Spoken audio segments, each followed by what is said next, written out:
Gente, nós terminamos na semana passada o nosso estudo em Gálatas. Então, nós encerramos a carta do apóstolo Paulo aos Gálatas e nós vamos iniciar uma nova série de mensagens, de estudos, só em agosto. No mês de julho, nós vamos ter alguns estudos diversificados e no próximo mês a gente reinicia, como eu sempre gosto de fazer. Eu gosto de pegar uma carta, um livro, um tema específico e trabalhar. Se alguém quiser dar sugestões depois também, de algum estudo, pode ficar à vontade, tá bom? Que dentro da possibilidade eu preparo para a gente poder estudar. Pode ser tanto um livro bíblico, uma carta, alguns textos específicos, ou pode ser temático também, né? Pastor Alex, seria legal um curso sobre finanças, um curso sobre dons espirituais, não sei o que tá. Então, assim, se alguém quiser ir sugerindo, o que a maioria sugerir, ganha, tá bom? Então, se você pensa em algo aí que você gostaria de ter um estudo, pode falar comigo depois, a gente vai conversando. Hoje eu queria falar um pouco sobre a nossa vida cristã. Eu vou pedir para você abrir a sua Bíblia, deixar em Romanos capítulo 7, a partir do verso 15, já eu vou fazer a leitura desse texto. Hoje nós vamos ver alguns versos, tá bom? Mas abre aí em Romanos 7, nós vamos ver a partir do verso 15, e eu queria falar sobre a nossa vida em Cristo e com Cristo, né? Tem um versículo na Bíblia, que é muito conhecido, que é João 3,16. Esse verso a gente decorou ele já, né? Porque Deus amou o mundo de tal maneira que deu o seu Filho unigênito, para que todo aquele que nele crê não pereça, mas tenha a vida eterna, né? Fala sobre a nossa vida de salvação, a nossa vida em Cristo. Fala a respeito desse amor intenso de Deus para conosco, que nos deu uma nova vida. A salvação nos foi garantida por meio do sacrifício de Jesus. Nós sabemos que podemos orar e ter a plena certeza que Deus nos ouve por causa do sacrifício de Jesus. Deus amou o mundo de maneira intensa, de maneira profunda, que deu o seu próprio Filho. E quando o texto bíblico fala amou o mundo aqui se refere às pessoas. É interessante isso, porque na Bíblia Sagrada, a mesma palavra, ela tem significados diferentes, depende do contexto no qual ela está inserida, que a palavra está inserida. Então, por exemplo, Deus amou o mundo de tal maneira. Esse mundo é a humanidade. Deus amou a humanidade de uma maneira tão profunda que deu o seu Filho para que houvesse o perdão dos seus pecados e a vida eterna. Quando a Bíblia diz, não ameis o mundo, nem as coisas que há no mundo, está vendo? É mundo também. Mas esse mundo não é a humanidade. Esse mundo que está presente lá em João se refere ao sistema que está presente na sociedade, que tenta corromper os valores do reino. Então, mundo, num texto, tem o conceito de humanidade, no outro tem o conceito de sistemas. Então, o que Deus está falando aqui em João 3,16 é que Deus amou o mundo, amou a cada um de nós, de uma maneira muito profunda e intensa, que não poupou nem mesmo o seu próprio Filho por amor às nossas vidas. Mas, a partir do momento que nós confiamos, cremos, entregamos nossa vida a Cristo Jesus, nós passamos por uma batalha, que é a batalha da nossa vida contra o pecado. Nós lutamos contra ele, porque todos nós somos pecadores. E nós precisamos muito da ajuda do Senhor. E a gente vai ler o versículo 15 ao 25 aí, de Romanos 7, para que nós possamos conversar hoje sobre esse tema. Se você quiser falar, fica à vontade, tá bom? Pode participar. Diz assim, Romanos 7,15. Porque nem mesmo compreendo o meu próprio modo de agir, pois não faço o que prefiro, e sim o que detesto. Ora, se faço o que não quero, consinto com a lei que é boa. Neste caso, quem faz isso já não sou eu, mas o pecado que habita em mim. Porque eu sei que em mim, isto é, na minha carne, não habita bem nenhum, pois o querer o bem está em mim, não porém o efetuá-lo. Porque não faço o bem que prefiro, mas o mal que não quero, esse faço. Mas se eu faço o que não quero, já não sou eu quem o faz, e sim o pecado que habita em mim. Então, ao querer fazer o bem, encontro a lei de que o mal reside em mim.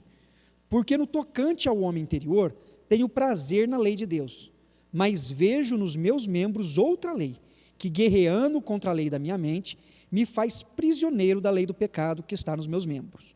Desventurado o homem que sou. Quem me livrará do corpo desta morte? Graças a Deus por Jesus Cristo, nosso Senhor, de maneira que eu, de mim mesmo, com a mente sou escravo da lei de Deus, mas, segundo a carne, da lei do pecado. Amém, até aí. Então o apóstolo Paulo aqui nesse texto, ele vai falar a respeito da sua luta contra o pecado, e ele usa como forma de se expressar algo muito interessante, porque ele diz assim, olha, o que eu quero fazer, muitas vezes eu não consigo, e o que eu não quero fazer, eu acabo fazendo. Então essa é a forma dele se expressar em relação à sua luta contra o pecado. Como você expressaria a sua luta contra o pecado que habita em você, ser humano? Porque todos nós somos pecadores, nós somos homens e mulheres que creem em Deus, confiam em Deus, temem a Deus, senão nós não estaríamos nesse domingo de manhã de frio aqui dentro do templo, certo? A gente estaria fazendo outra coisa, então a gente ama a Deus, teme a Deus, só que nós sabemos da nossa natureza pecaminosa, né? O que Paulo está falando não é sobre uma perversão.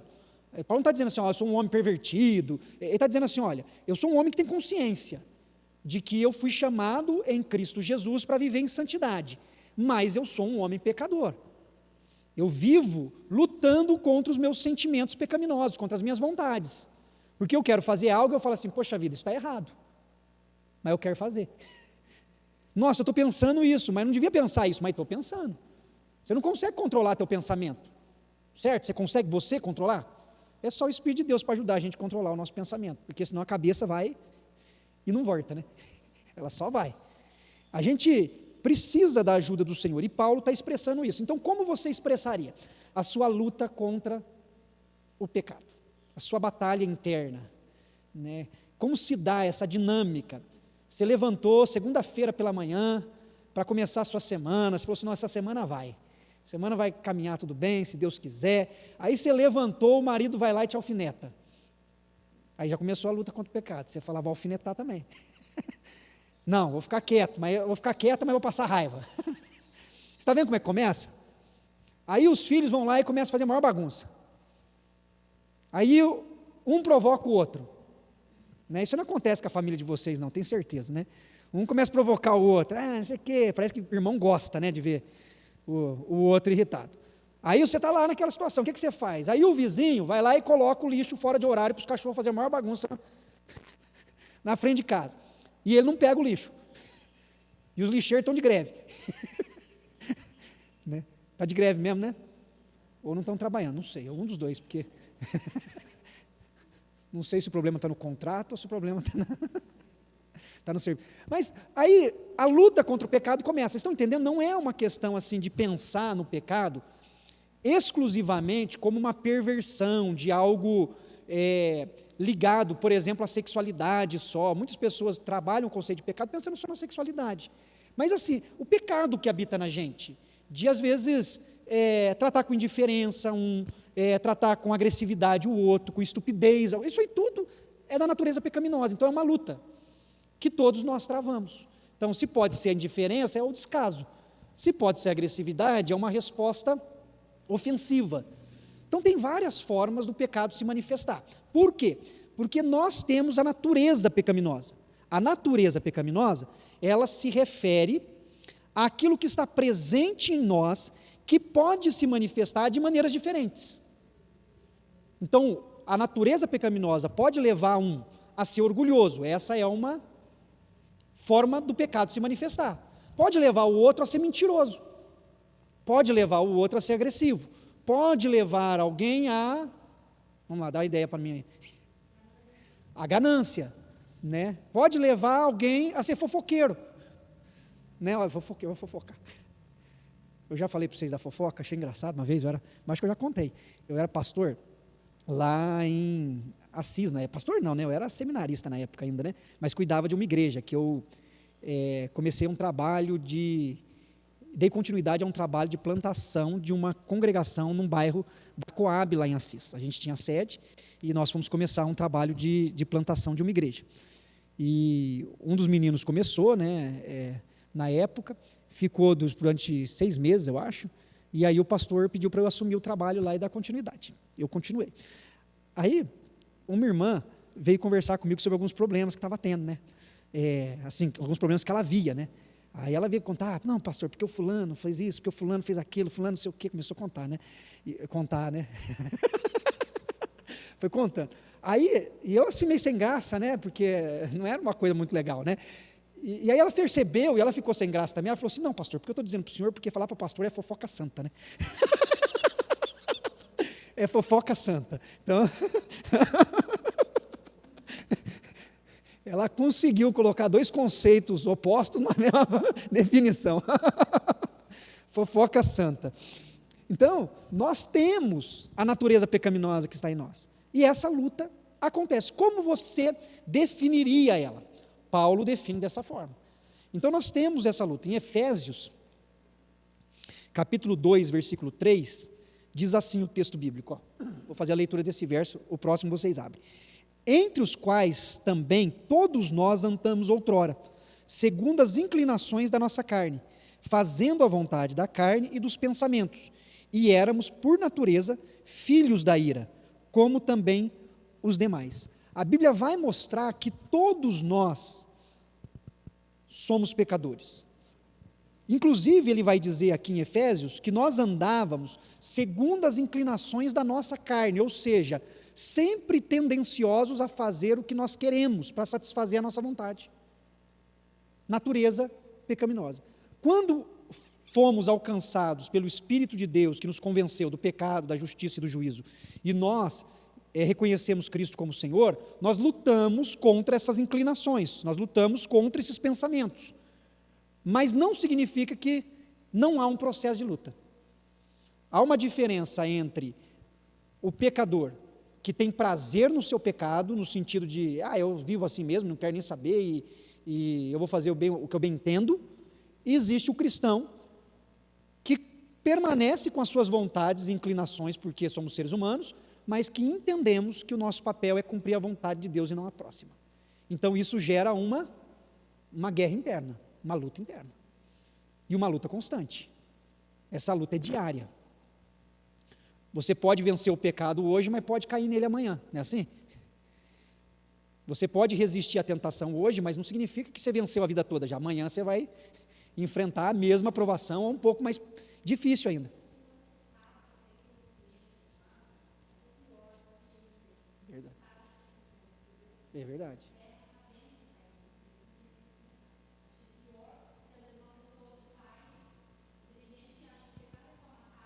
Roubar.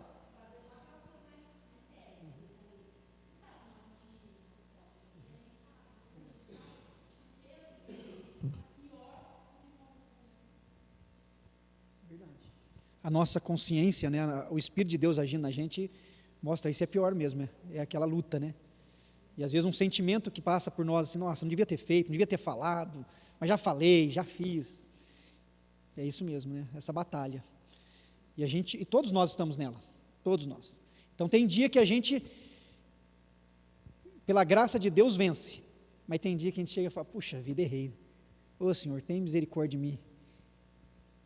Como diz o apóstolo Paulo, né? Miserável homem que sou. O bem que quero fazer não faço, mas o mal que eu não quero faço, né? Essa consciência que acabamos de ouvir, né, pessoa? Então somos todos nós. Abra sua Bíblia lá em Romanos 10, ou Romanos 3, perdão, Romanos 3, versículo 10. Volta só um pouquinho. Romanos 3, 10. Alguém lê para mim? Romanos 3, 10.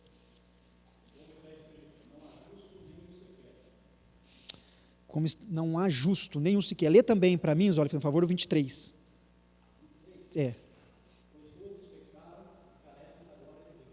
Amém.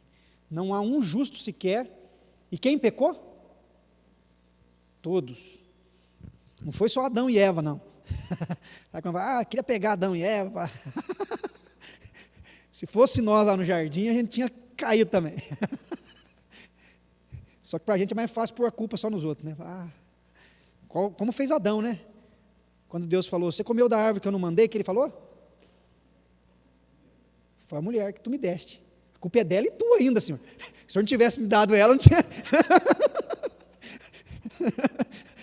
Ai. Até hoje é assim, os maridos chegam, tua filha, ó.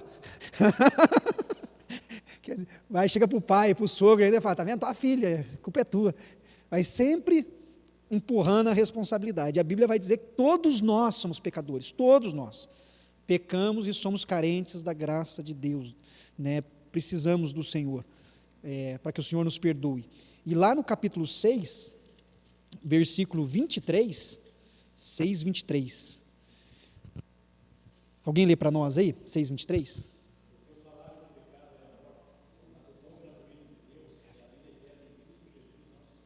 Amém. Se todos nós pecamos, ele vai dizer que o salário do pecado é a morte. O salário do pecado é a morte. Nós fomos, pelo pecado, afastados de uma comunhão profunda e eterna com Deus. É o salário do pecado. Portanto, quando nós nos entregamos ao pecado e não reconhecemos o Senhor Jesus como Salvador das nossas vidas, o resultado disso é morte. E morte em todos os aspectos. Os nossos relacionamentos se tornam destrutivos, as nossas emoções, elas são abaladas e a gente vai perdendo a qualidade de vida, né? Hoje a gente usa muito essa expressão de qualidade de vida, né? A qualidade de vida para nós se tornou algo extremamente importante, né? A gente não quer só viver, a gente quer viver bem, né? A gente entendeu essa importância, né? Então a gente começa a cuidar mais do corpo, começa a cuidar mais da alimentação, a gente começa a tentar dormir pelo menos um pouco melhor, porque a gente sabe que isso é importante para a qualidade de vida. Por quê? Porque isso é vida. Agora a gente sabe também que quando a gente tem hábitos destrutivos, isso prejudica a nossa vida e a gente vai morrendo aos poucos, né? Vai morrendo aos poucos. Então, quando fala que o salário do pecado é a morte, ele está dizendo sobre isso, assim, aquele que vive em função do pecado está afastado de Deus e a sua vida é de uma autodestruição, a pessoa vai se prejudicando, ela vai prejudicando seus relacionamentos, vai prejudicando sua saúde física, emocional, espiritual, ela vai só se prejudicando.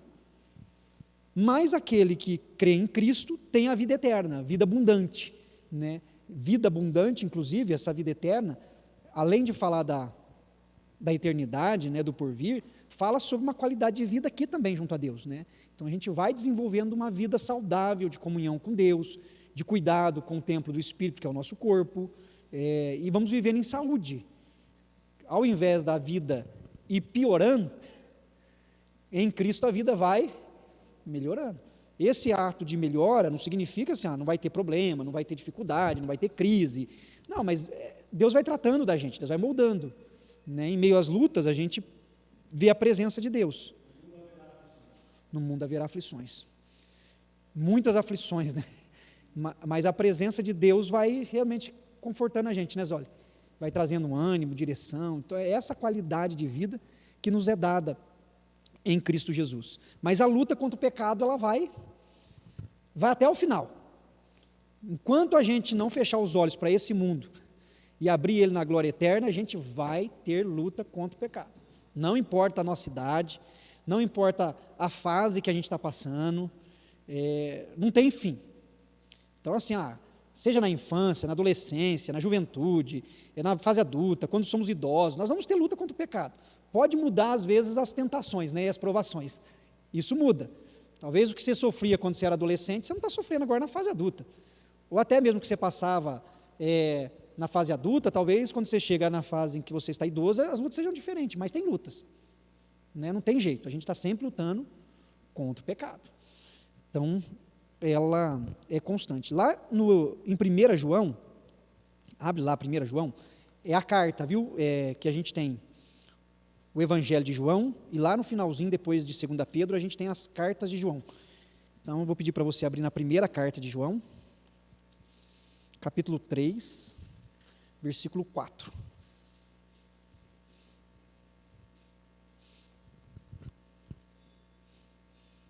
Alguém lê para a gente aí? 3, 4.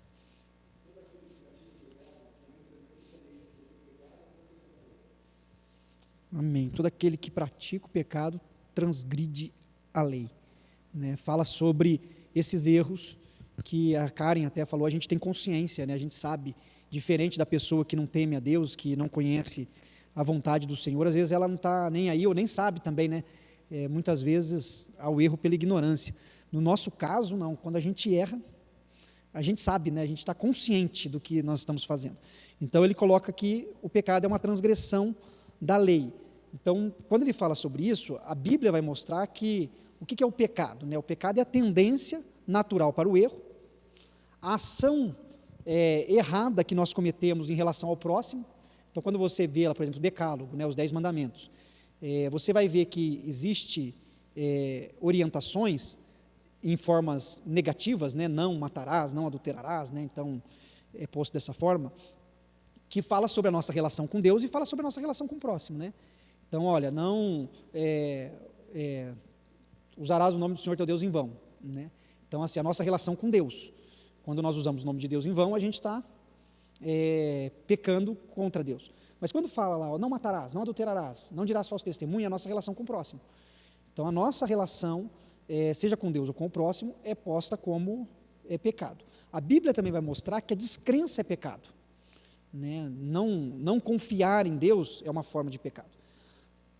De uma maneira ampla, o pecado vai mostrar, a Bíblia vai mostrar que o pecado, ela afetou o universo.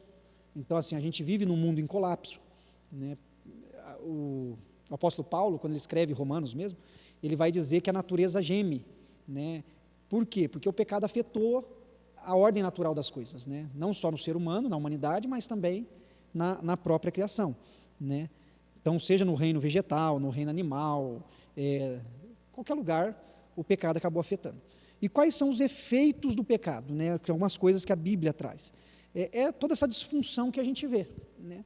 Tudo que você imagina, tudo que nós podemos imaginar, né, ou pensar que é prejudicial, que é destrutivo, é efeito do pecado.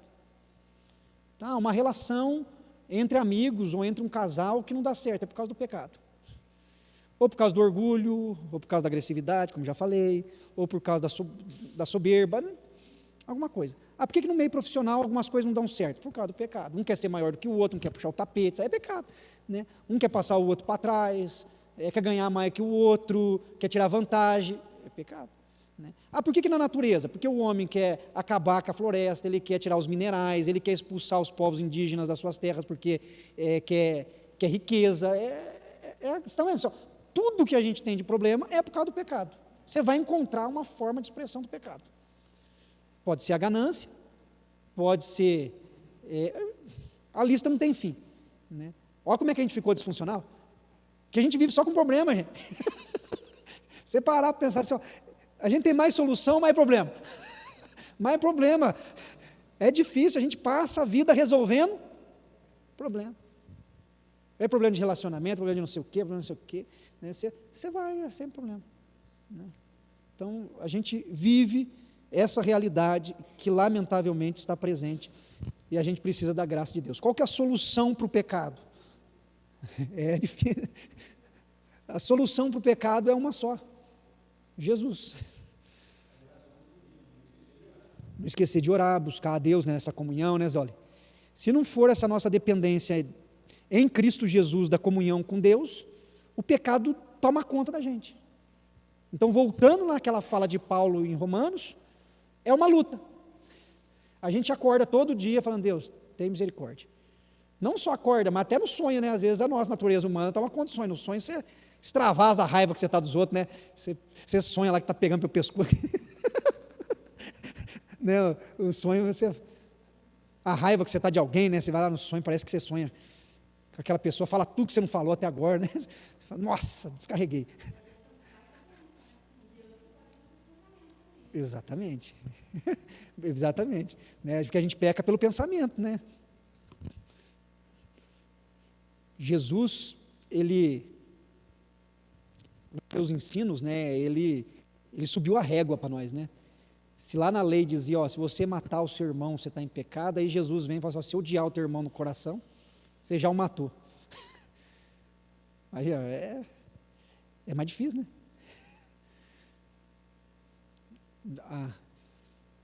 A régua sobe, né?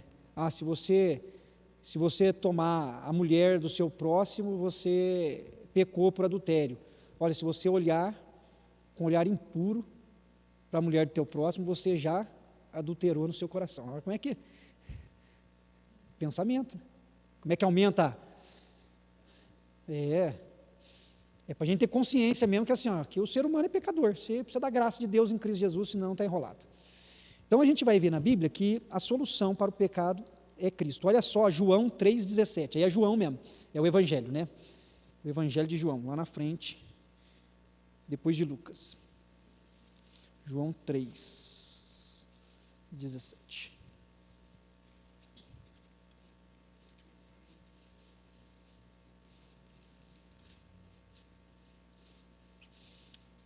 Alguém lê para nós?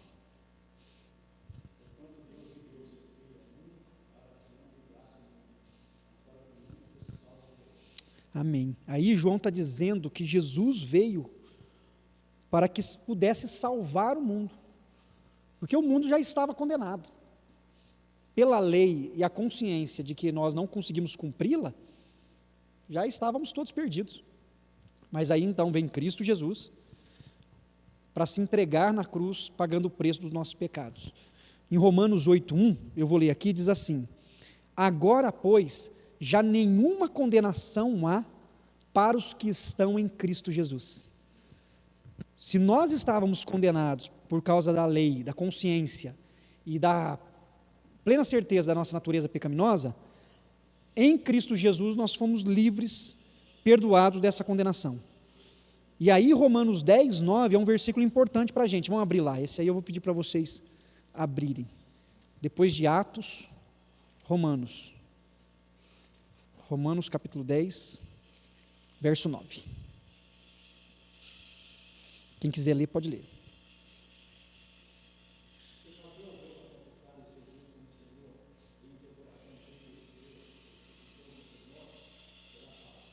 Amém.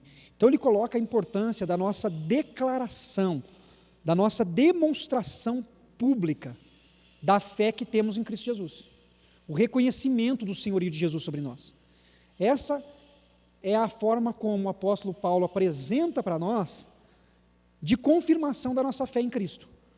Não significa que nós deixaremos de ser pecadores porque lamentavelmente continuaremos nessa batalha, mas significa que nós nos dispomos diante de Deus a travar essa batalha contra a vontade do nosso próprio coração. É uma luta, pode falar, mãe.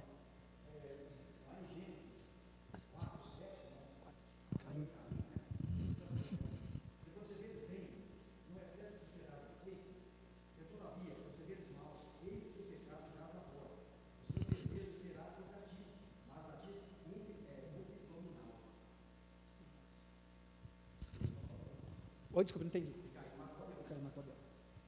Mesmo sendo advertido, né? Mesmo sendo orientado antes, seguiu o desejo do próprio coração. E é interessante porque isso é algo que acontece até com a gente, né?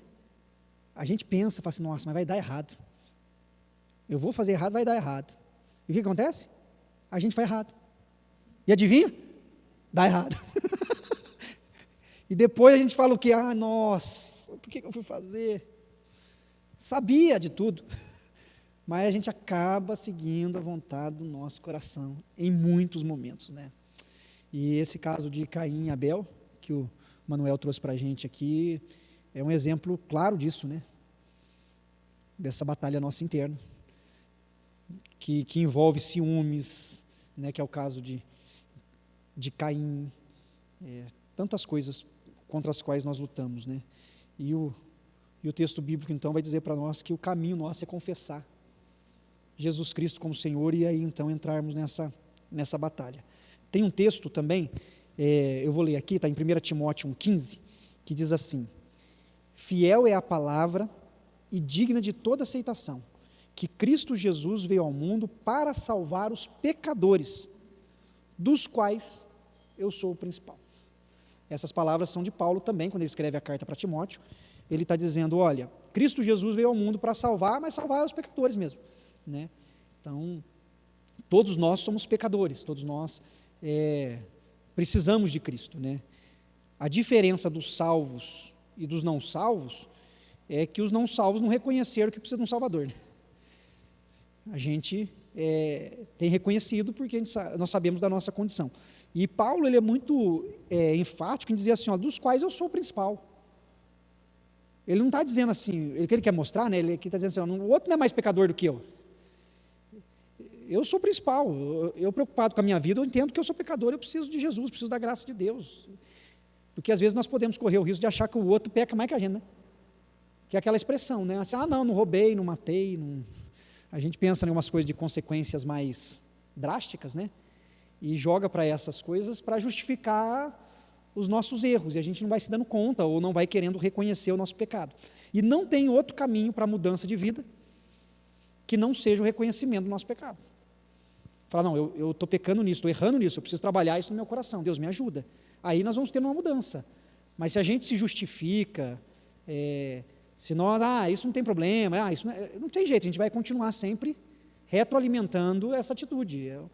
É uma forma de fuga, né? É uma forma de fuga. Então a gente não vai conseguindo deixar Deus trabalhar no nosso coração. E Paulo, ele reconhece, eu sou um dos principais. Então que nós possamos reconhecer hoje também os nossos pecados, né?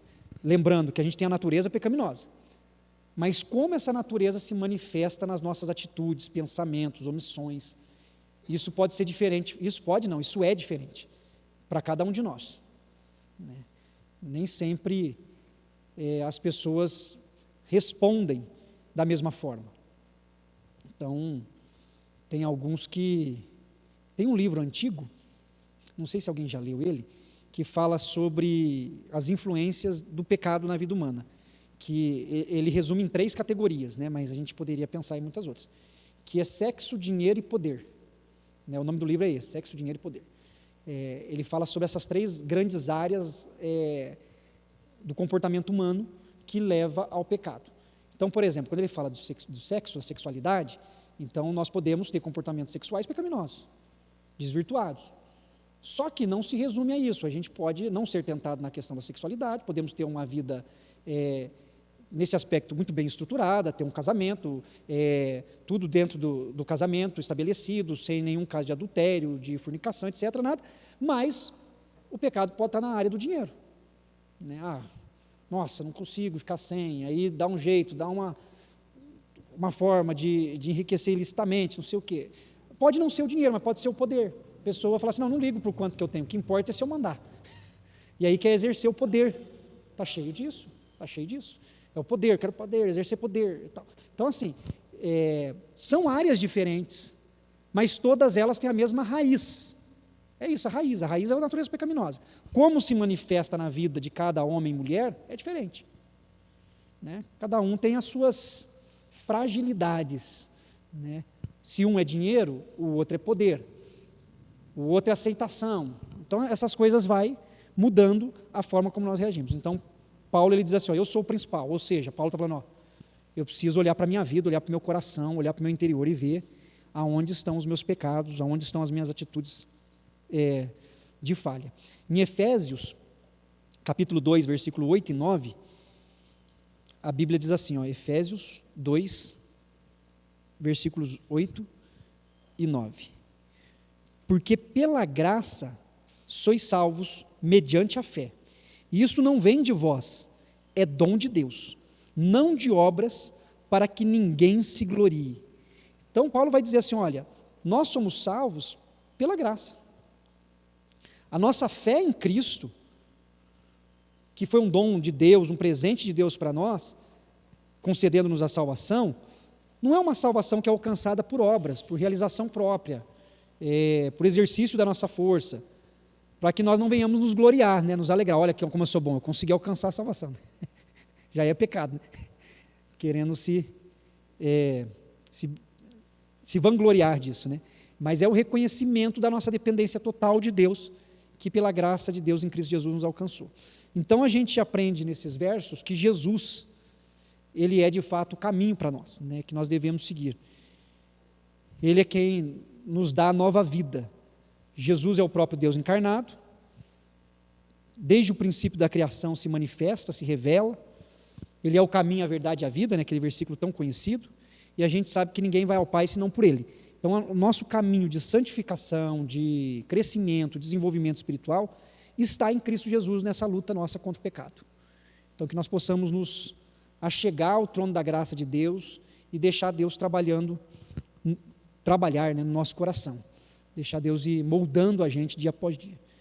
Nós somos pecadores e pecadores carentes da graça de Deus em Cristo Jesus. É incompreensível, né? É incompreensível. Não tem...